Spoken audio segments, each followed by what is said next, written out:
As a rental company, you're essentially a bank, and your currency is equipment. You need to mix up your fleets. You need to have a great story. If you look at any good NFL team, college team, they got to be good at the basics before they start running the trick plays. You have to know the rental business. You have to be able to explain why you're going to be successful while other people aren't. If you care for the success of others, they're going to care for your success as well. And we raise the entire bar as an industry. Yeah. Keep coming with it. Keep coming with it. Keep coming with it. Place your bets on us. Get your money and flip it. Hey everyone, for episode 100 of the Rental Roundtable, we had on Steve and Austin Mao, a father-son owners of Brainerd General Rental in Minnesota. Great folks here. So a couple things we talked about was family, business, and succession. Steve bought the company in 2002, 24 years ago, no rental background, and how Austin's come into the business almost 30 years old and what that's like working father-son. Talked about service and community focus as a strategy. So Steve and Austin both believe deeply in serving both the industry and the local community, and how being a giver and showing up with is both as a responsibility and a long-term competitive advantage that builds trust and your brand. And lastly, talked about the transition in the last 20 years for where the future of rental is going. So data, AI, changing customer dynamics, et cetera, and moving from all art to much more science with more data and emerging tools. So great episode with two folks who've been serving the industry very well for a long time. Hope you guys enjoy. All right, everyone, welcome to the Rental Roundtable. We have episode number 100 today. We've got Steve and Austin Mao from Brainerd General Rental. Steve and Austin, welcome to the show today. All right. Thanks for having us. Yes, we have a father-son duo and two of my favorite people in rental for episode 100. So excited for this episode. We never had father-son on before. And I was also thinking, I think I've seen you guys in person every month this year. So you guys came down to Atlanta for Rental Roundtable Live in January, then the ARA show February 28th, also in March 1st. So within 2 months. So we got to plan something for April to keep the streak going. But I was going to say, where are we going next month? Yeah, let's go. Yeah. I need to come back up to Minnesota. It'll be nice this summer. Get out of the Atlanta humidity. Absolutely. I was telling Austin we got to do a golf trip at some point. It's getting warmer, but we'll save that for another episode here. But always love to start with people's background and history. And Steve, I want to start with you. You got an interesting background. I want to hear about how you got into rental. Tell me about your story. Okay. Thanks, Kyle. So, the long or the short version, my wife would say stay with the short version, but my wife put herself through college on ROTC scholarship, and then was sent off to Germany with the U.S. Army. And I lived in Europe as a result for almost 3 years, got married in the middle of that, actually came back to the States, got married, and then she returned to Germany. And at the time I was living and working in the UK. So a married couple living in different countries. So if people say long distance relationships don't work, they do. Just got to be committed to it. But after that, moved to the Chicago area with the parent company I was working for, and in sales, corporate sales, Fortune 500 company there, and was there for about 4 or 5 years when the corporate office was getting relocated from that Chicago area down to Dallas, and it had an opportunity to move to Dallas to work there. And at the time, my wife and I were raising 3 young kids, one of which is on this podcast with us, 6, 5, and 1 at the time, and deciding, are we moving to Dallas, Texas, so further away from family? We were both raised in Minnesota, or do we figure out another path? And at that time, started looking at opportunities to get into a business that we could call our own, and started looking at every conceivable small business you could imagine, car washes, convenience stores, all the typical mom and pop operations. And that was in April of 2002, ran across a rental business. Had never been in a rental store until I bought one. Had never rented anything that was not in my wheelhouse, and actually bought a rental business before I rented my first 40-pound jackhammer to take out an in-ground basketball hoop at my house in Chicago, because I was bringing it with me to Minnesota. And so that's how I got in the rental business, not knowing anything about it. I did have an opportunity to be in some merger M&A activity with the company I was working with before. So valuations and looking at the market opportunity were things I was familiar with, but didn't really know anything about equipment. And some would argue I still don't. But we had some really great people that were able to stay on board with us at the time when we bought the business. And two of those guys are still with us. Three of those guys are actually still with us today, 24, 25 years later, which has really made this thing run. And as a result, over the last 24 years, we built a nice business here in northern Minnesota. We're about 2 hours north of Minneapolis, St. Paul, in God's country up here. A lot of lakes, a lot of trees. And that's how I got into rental.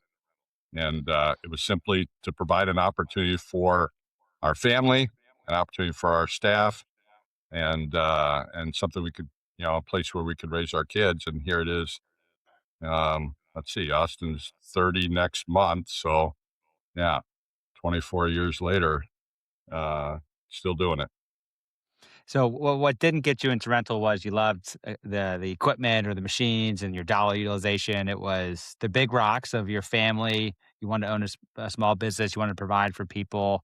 What keeps you in rental now? And by the way, did you think you'd be in it this long when you bought this business? Was that your goal? I want a generational company over decades, or is I it? don't know if, Let's, yeah, that's a good question. I don't know if it was a generational question. It was probably more, opportunistic, looking at, is there a business that we can support our family, a place where we can raise our kids.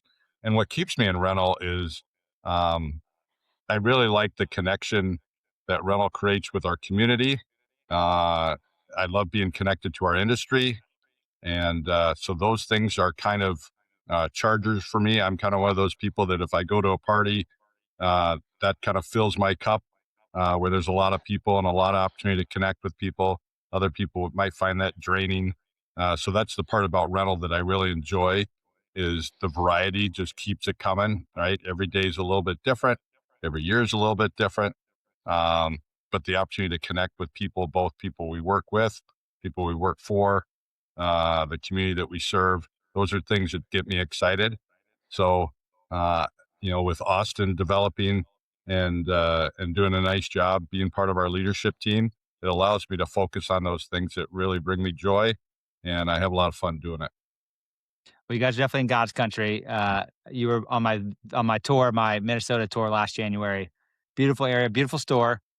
I'm not used to my coffee freezing in the car. We don't have that in Atlanta. Not a So great time to come. Yeah. that was Yeah, surprising. It was like, I think minus 20 degrees or something. But beautiful area, definitely in the summer, I'm sure. yes. Um, Austin, I want to hear about your story. How did you get into rental? And I think we kind of know some of that, obviously being born into the rental industry, but tell me about your story. Yeah. So I think technically on paper, 2011-ish was my first time working or being on payroll at the store. Being a little kid, so 2014 or 11 would have put me in the 15-ish age. Doing pressure washing, hauling chains around in the dirt, stuff like that. Simple stuff. Didn't require a whole lot of technical ability. And then worked off and on in the summertime through high school, and then went to college, Bemidji State, which is just a couple hours north of here, and was still coming home in between school years, working for the business. Held a couple other little fun summer jobs in between kind of that time frame. Worked at a golf course, worked at a go-kart track, stuff like that, but still put a majority of time in here at the store. And then graduated in 2018 with a industrial engineering, manufacturing degree, and didn't really have a set job or location or anything like that when I got out of college. So I came back home kind of like I had done every summer and was working here, just to have a job while I was doing some job searching. and through the process was probably a little too stubborn, maybe in what I wanted to do or where I wanted to live with that type of career. And eventually, about a year later, maybe a little less than a year, went to the ARA show with Steve in Anaheim, and that was we went to an ARA show as little kids and don't really remember a whole lot of it. It was more of a vacation, but that was the first one where you had more of like a employee mindset, going to a show and trying to get something out of it. And so I think it was sometime after that show that I expressed kind of my real interest to learning more and getting a deeper dive into not only the rental industry, but family business and how that works together. So, 20, still working here full time since May of 2018. So coming up on 9 years. And yeah, I was kind of a big part in, we built a new building on our existing location and opened the doors in May of 2019. And so was a big help or in transitioning from the old building, moving stuff, organizing, doing all that.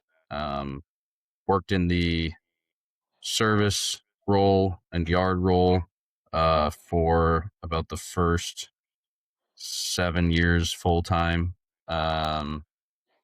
Either doing wrenches, oil changes, fixing hydraulic hoses, getting a delivery truck and delivering stuff, service calls, you name it, kind of just typical yard stuff, learning how to diagnose problems, do part sales for pieces of equipment, order parts online. And then about 3 years ago, 3 to 4 years ago, I think we started EOS started in injecting that into our business. And so it kind of redefined maybe some of the roles that people had in the business.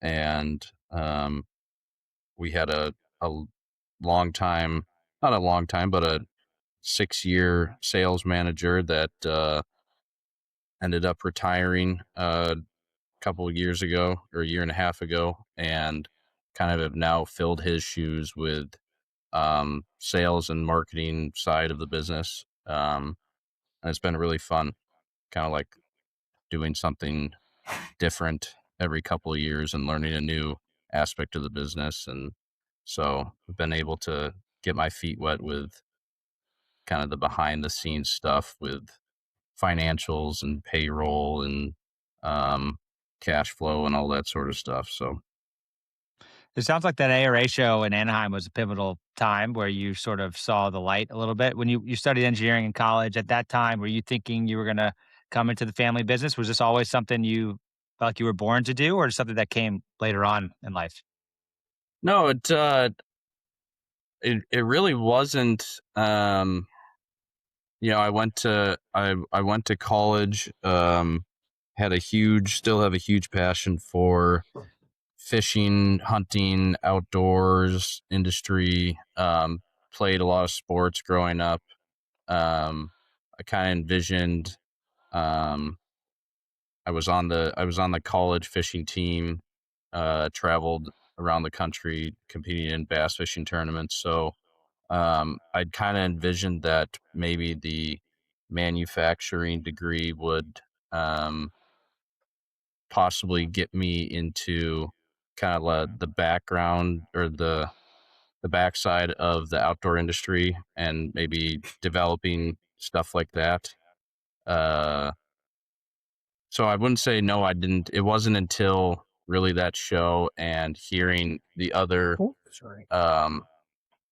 people, meeting some other family businesses, seeing some other next gen people, my age or a little bit older than me that were doing the same thing that really got my interest, I guess.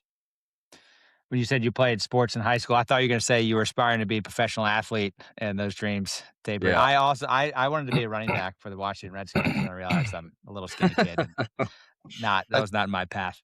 I think his dream was to be a professional bass fisherman. I think that was his dream. Might still be his dream, but the side hustle is working in the rental business.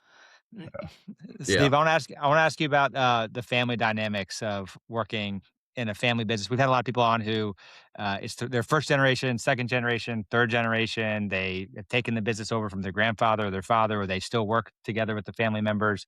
It's an amazing, beautiful thing. Could be a very challenging thing. I want to hear from you, Steve. How do you think about working with your son and other family members in the business? Is that a blessing? Is that challenging? How do you think about that? Yeah, that's a really good question. So, it's a dynamic that's probably not uncommon to small businesses, but specifically within the rental industry, it's very prevalent. I Yeah. was just going to add on to the thing that I recall after that Anaheim show is we left the show and we had met a number of people, both manufacturer reps and equipment manufacturers, as well as other rental store operators, and we met a number of people that were father son, Mm, mother daughter, mother son, on both sides of the ledger, not just on our side of the equation, but manufacturers, reps, and equipment manufacturers themselves. And so that was the thing that Austin really gravitated towards was, wow, there's a lot of people that this is, what I'm considering doing coming into the family business is not unique. In mm, fact, quite a few people do it. And the peer group, I'm in a peer group currently with the pay group, and there's, I think, 10 of us in that group. I am the only non next gen person in the group. Everybody else is wow, second, third, or even fourth generation wow, rental store operator. So, so navigating some of these things, some of the, there's the dynamic in play that immediately, obviously, you have some trust because this is a family member, right? There's somebody that you already have a relationship that's inherent. Obviously, it's important that the business doesn't um, take away from that relationship, doesn't damage the relationship. Obviously, it's challenging when you go to dinner somewhere. You're sitting around the table at Thanksgiving, and it's easy to talk shop. So that's a unique dynamic that those folks that aren't in the business may have to deal with. Um, but for us, and I had probably started about that same time as he was talking about us implement EOS 4 years ago. Was we had a lot of heart to heart conversations about what does this look like for our relationship. We have to be honest with each other when things don't feel right, when it's not going right. This is what I'm seeing, this is what I'm feeling, this is what I'm hearing.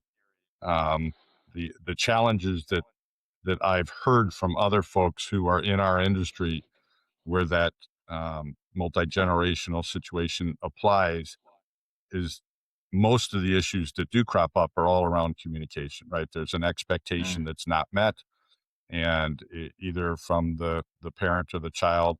And so us and I have been very intentional about that. We still have a lot of work to go, but one of the things that we've really focused on is just being really clear about, hey, this is my role, this is your role.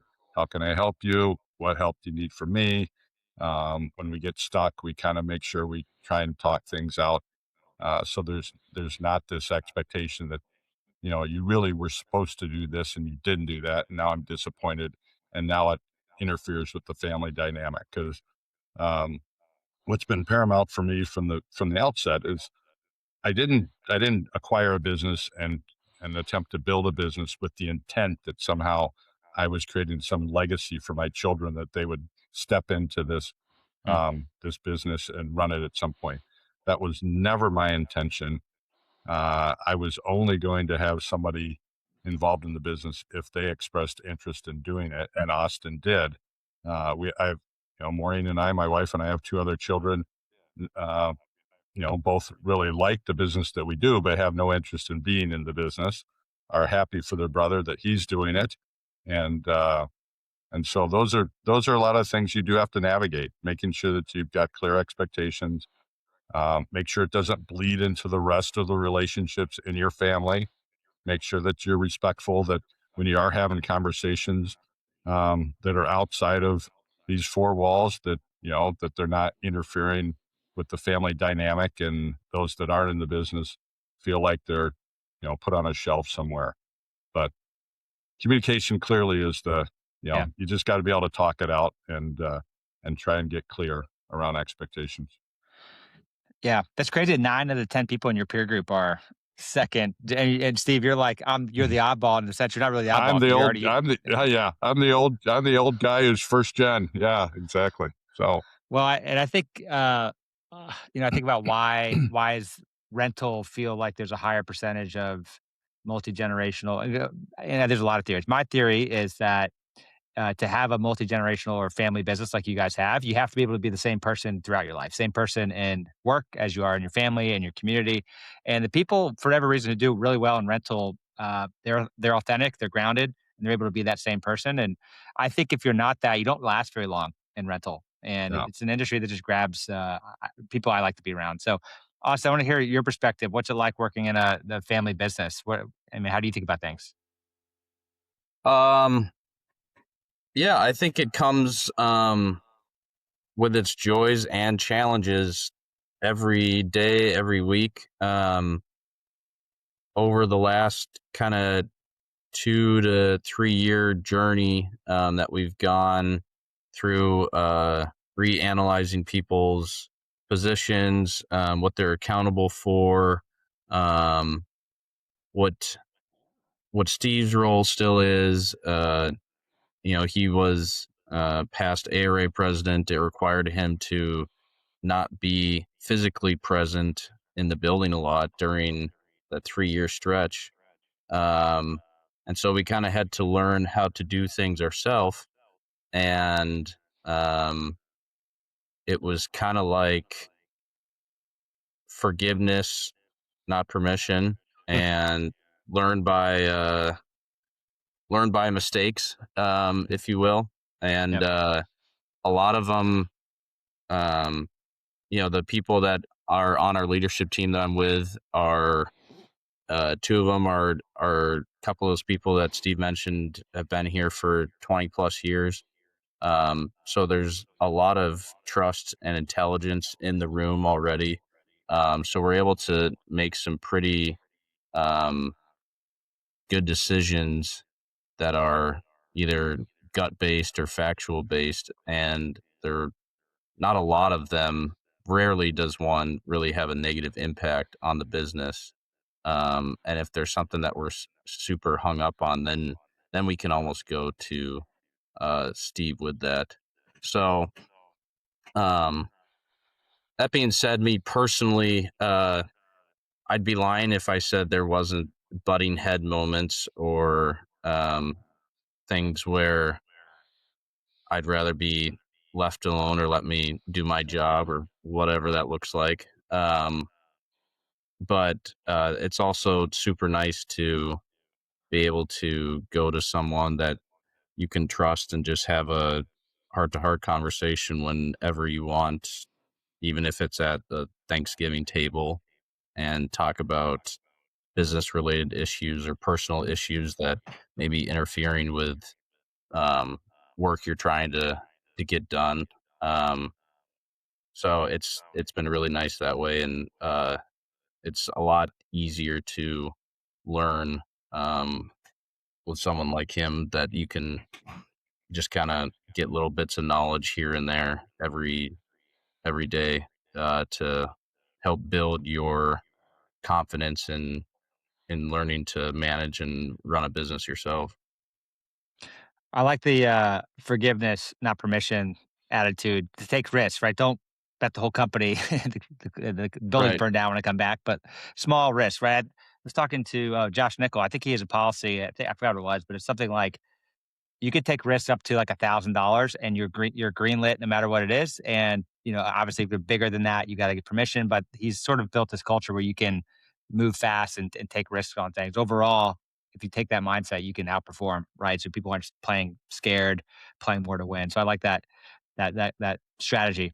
Um, Steve, I want to ask you about service. I've gotten to know you a little bit in the last couple of years, and I think I could tell if service is very important to you at the industry level and community level. So you were, national board member for the American Rental Association, past president. You're now on the ARA insurance board as well. You also serve your local community by showing up. Talk to me about why service is important to you and how you think about that outside of running your day to day business, which is obviously has to perform. Yeah, we're in a community that's been growing the last 20, 25 years that we've been here pretty dramatically because we're surrounded by some natural features that draw people here, whether it's lakes, trees, you know, folks like to be outdoors, but it's still a very small community. And the one thing that um, this industry dovetails really well with is most of us like to do business with people we have a relationship with or we trust. And my feeling has always been that, especially in a community of our size, that's paramount, right? There's reasons that you're going to go to a certain mechanic or you're going to go to a certain store and shop it, and it's because of that personal connection. And obviously, technology over those last 2 decades has started to perhaps erode some of that, but yet I still feel even the advent of more technology that we're talking about. And of course, we've been talking AI a lot the last quarter, but I think at the end of the day, people are still going to want to do business with people they feel like they've Mm. got a relationship with. And so I've just felt like the opportunity for me to connect with our community in a meaningful way. I feel it's also part of our mission. We obviously, as I referenced earlier, we need to have a sustainable business model that supports our employees and their families. But I also feel like it's our responsibility to support the community that we benefit as a result of that. So I love our engagement. I've been our board chair for our local chamber. I'm currently serving on our local foundation board. There's a number of different organizations that I've served where I've either been the president for a service group, our local church. I've served as the president of that council. So there's different opportunities to just continue to engage in a way that feels like um, you're making a positive contribution. And in fact, I think when Austin was in high school, I think the president at the time, or maybe it was the superintendent of the school district, her comment was, you will have two roles in this world, a path that you could take. You can either be a giver or a taker, and you will either contribute or you will take. And I thought it was very impactful then. I still think it's impactful now. There are those people that feel like their mission in this world is continue to contribute in a positive way, and that's the side of the ledger I try and lean on. And do you think that actually over time, in the long run, by doing that, you actually, in a sense, may outperform in a way? I I maybe I don't think about that way, but I sort of feel like that's what happens sometimes. I certainly do. I had a meeting this morning with I'm in a business owner roundtable that we meet once a month, and we have conversations. And we were talking about some various issues, and the person who runs our local fiber optic company, we were talking about things, and her comment at the end of the day, she said, "I understand you've been there 24 years, and you try and build a brand, but at the end of the day, I feel like we're doing business with Steve's business, not with Brainerd General Rental." And so Mm. that's been, you're trying to build something that has a positive impact in the community. And the stuff that I've done personally, I think has benefited the company.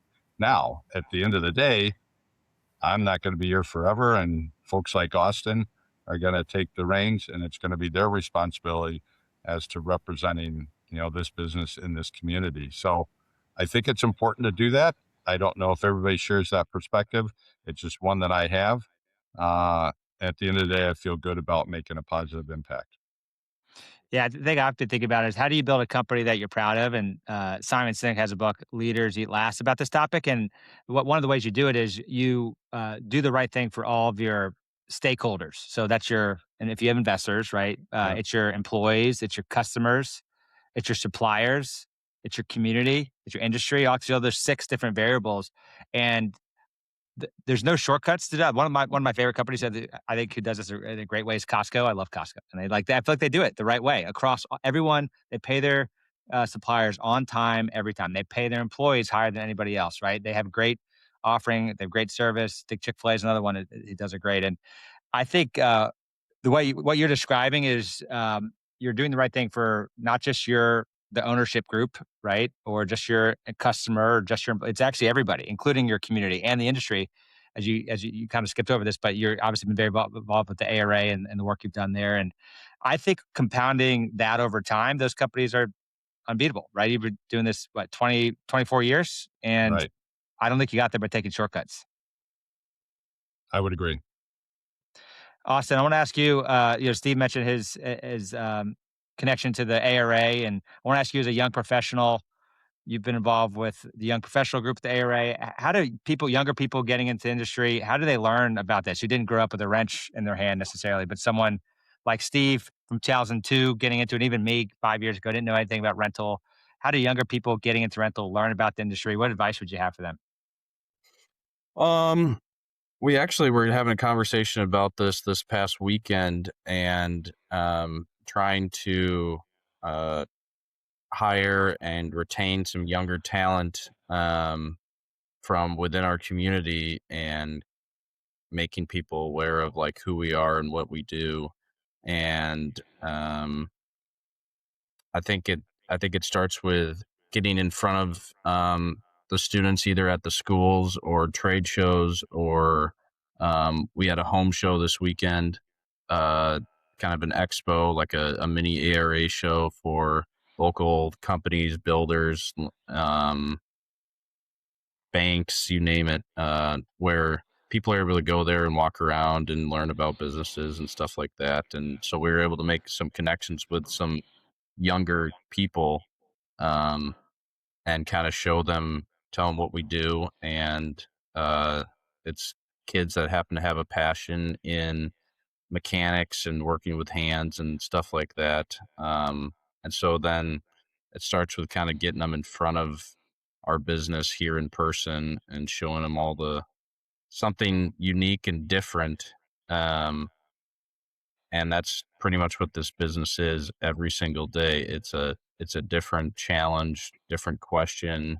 Um, you rarely see the same person twice, so it's something different that always keeps you on your toes and keeps you guessing of what exactly am I going to expect when I go to work today, which I like, and a lot of people that work here like, because it's not kind of the same old.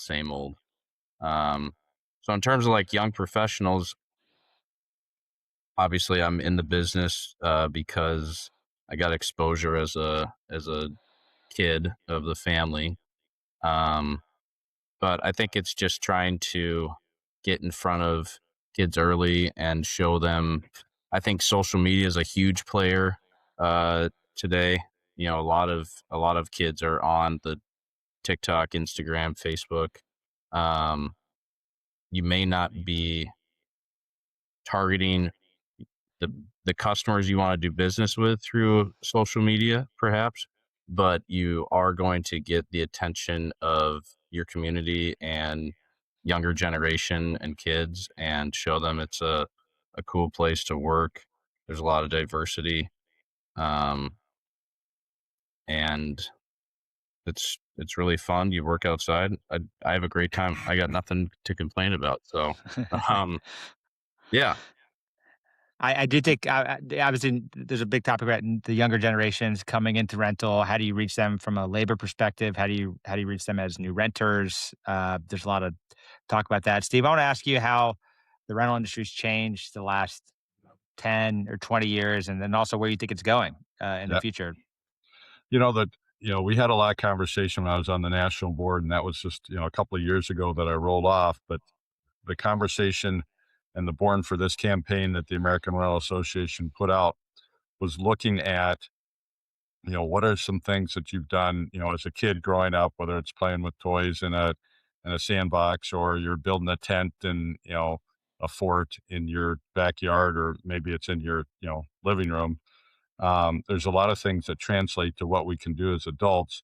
The thing that I think that our industry has done, maybe not even intentionally, but we're certainly going to benefit, which is the whole idea of fractional ownership and subscription-based modeling. Mm-hmm. And so when you look at the world that your kids, Kyle, are being raised in, and Austin has a 19-month-old and another baby due here in another 6 weeks, 5 weeks or so, um, their experience and how they go to market and what their expectation is in terms of acquiring whether goods or services or how they access them is significantly different than my generation.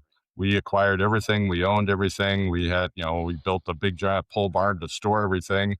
And the idea of you don't need to own it all, because either A, you don't have the space for it, B, you've done the math and you realize you only need it a few times, so why actually have that capital outlay?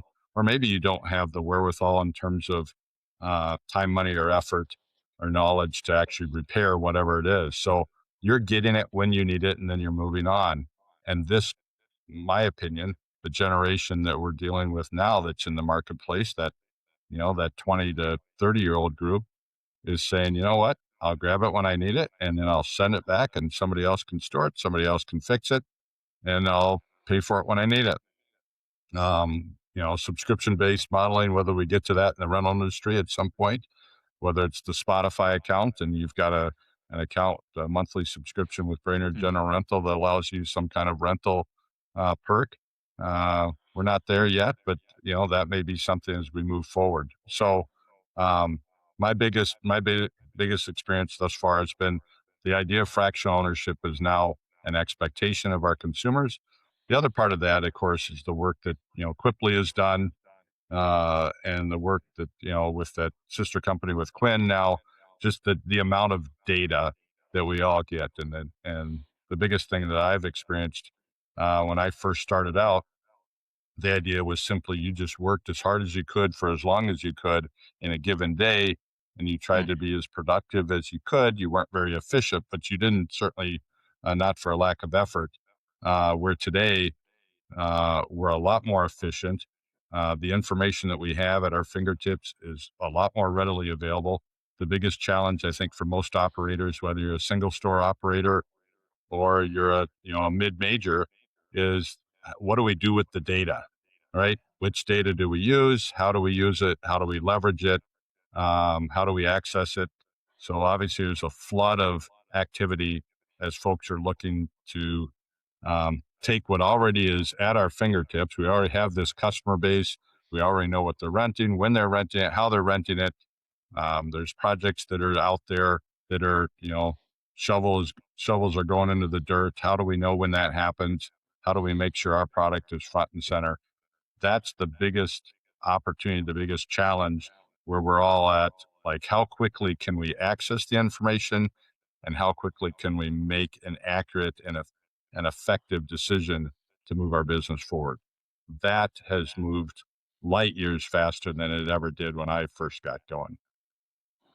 And when did that start? When did that transition start? And do you think it's gonna continue? Is it gonna decelerate, accelerate? No, Where do you see this yeah. goes? Well, I think the information that we've gotten available has certainly happened. It was pre-COVID, but it's certainly Yeah. not a lot further. Within the last decade.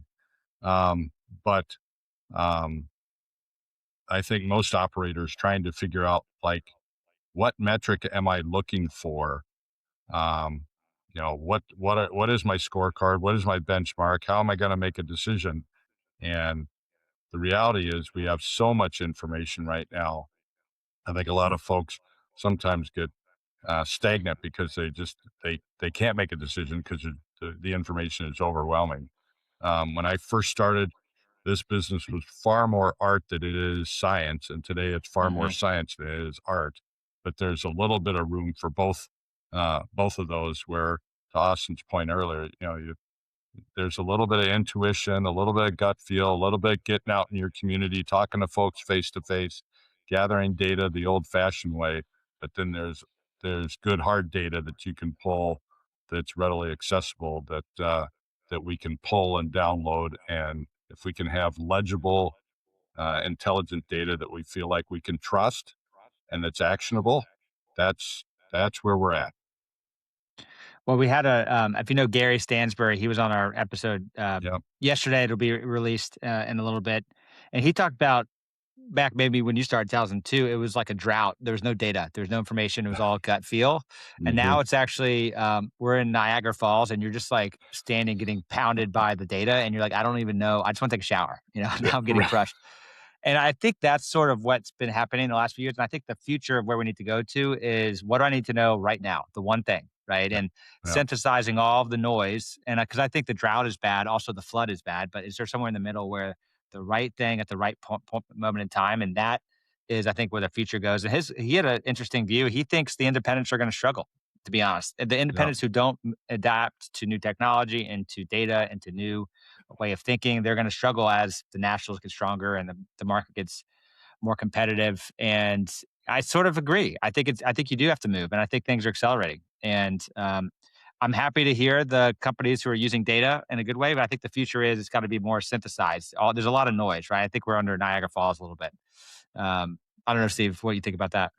yeah. I would certainly agree. Yeah, that there is a lot of noise, and um, that certainly has helped our business.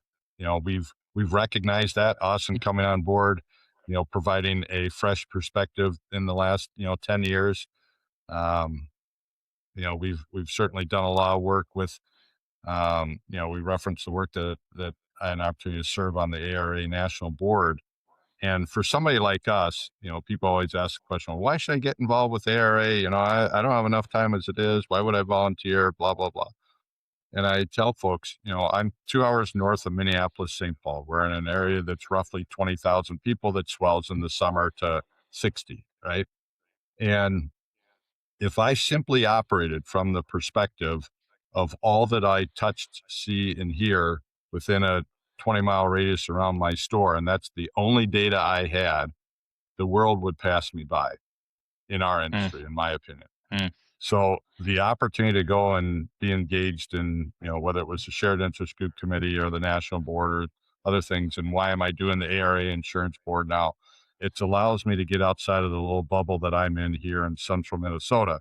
And I get to hear from a lot of smart people from all across the country as to what they're doing and what's working and what's not working, and bring that kind of information back here. So it allows us to keep moving forward, because if you're not moving forward, you're dying. Well, speaking of moving forward, Steve, thank you for the last 20 years. I want to talk about the next 20 years with Austin. You're the future, turning 30 here soon. There you Where do you go. think the industry where do you think the industry goes? Um, we talked about the young professionals and next generation and stuff like that. And I think depending on where you are, I think you're going to see a big decrease in people either learning how to do something or wanting to do something themselves. And they're just going to hire out work, and you're going to lose I think you're going to lose we kind of had the DIY thing really skyrocketed in COVID, and now it's kind of tapered off and is going back down. Um, Unfortunately, I feel like the next generation, there's going to be some people that everything is just technology based and it's kind of been done for them, and they're not going to learn or want to learn how to do something. And so when it equates to the rental industry, I feel like it's going to make a big push into a commercial based industry, hiring out work. You're not going to see mom and pop come in for one project on a weekend kind of thing, which is sad because I feel like in our area, and it'll probably take a little longer to get to our area than maybe a different geography, but our area, I think, is driven by a lot of people that like to do it themselves and roll up them sleeves and learn, or grew up learning and can still have like the wherewithal to get stuff done. So that's where I see it kind of going, unfortunately. But on the data side, uh, I like the Niagara Fall thing because it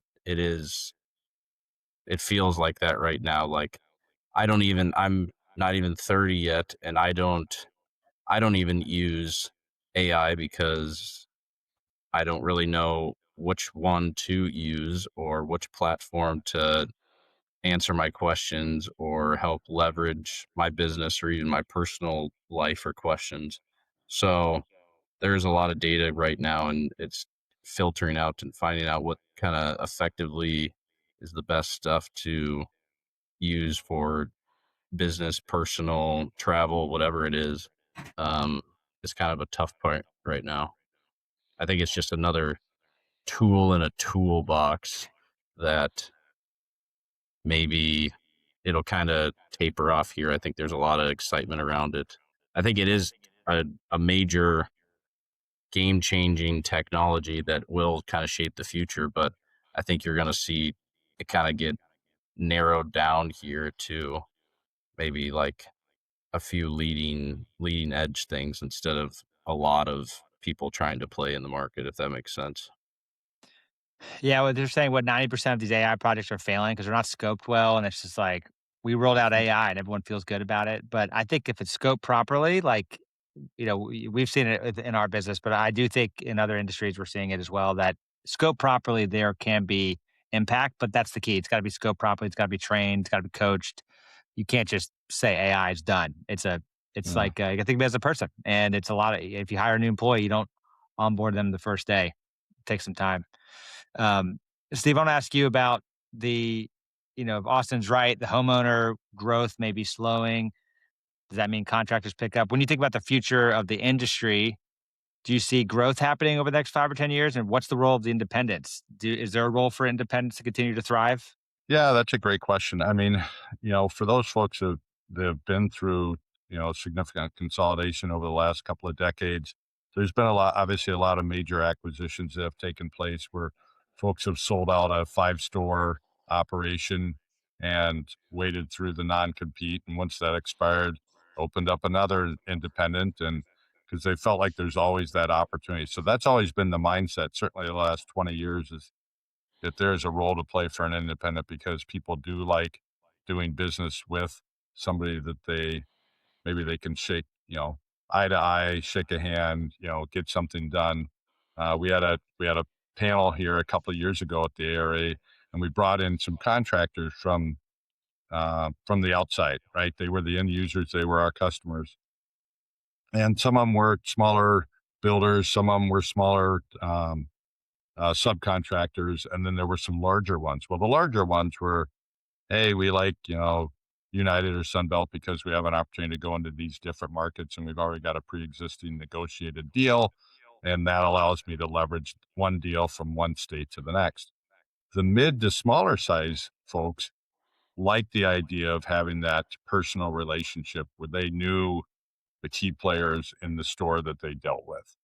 So I do think that will still exist at some level. How long that will exist, I'm not sure, but um, those smaller operators, and we have a lot of them in the Brainerd Lakes area that you know they don't want 2 or 3 crews that they're running. They like running one crew, 4 or 5 man teams, and those customers really enjoy working with folks like us, and whether it's in Brainerd or anywhere else in the country.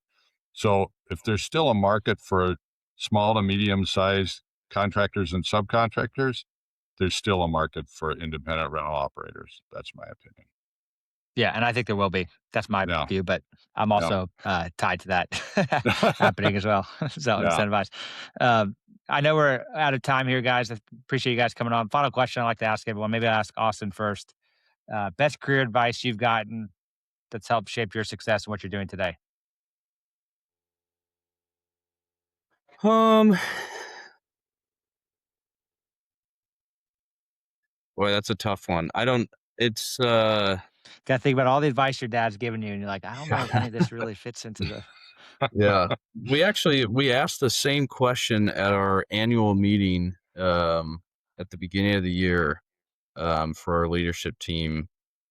Um, I'm trying to remember what I said there, but um,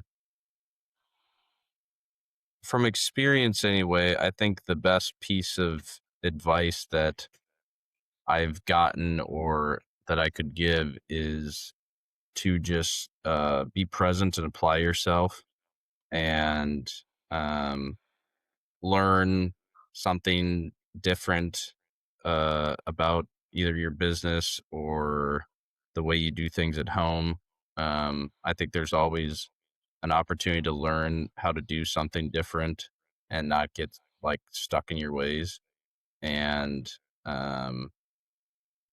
so I'd be present, learn something different, and be able to ride the wave, I guess, through the good and the bad. I see a lot of people that change career paths. It seems almost like annually because they get bored. They're not the vision isn't there. They're not engaged enough. And I think that's part of the challenge, is trying to articulate the culture you've got. Here's the goal. Here's where we want to be. Get people like yourself on board that believe in the same goal. So you're all rowing in the same direction. So learn something new every day. Don't be afraid to start at the bottom and work your way up, because it'll pay off faster than I think you think it will. It's great advice. Steve, what would you say? Yeah, I would say be true to yourself, right? Don't try and be somebody that you're not. Uh, the other thing that I mentioned 24 years ago when I bought this business, I bought it from another gentleman who unfortunately had to exit the business for health reasons.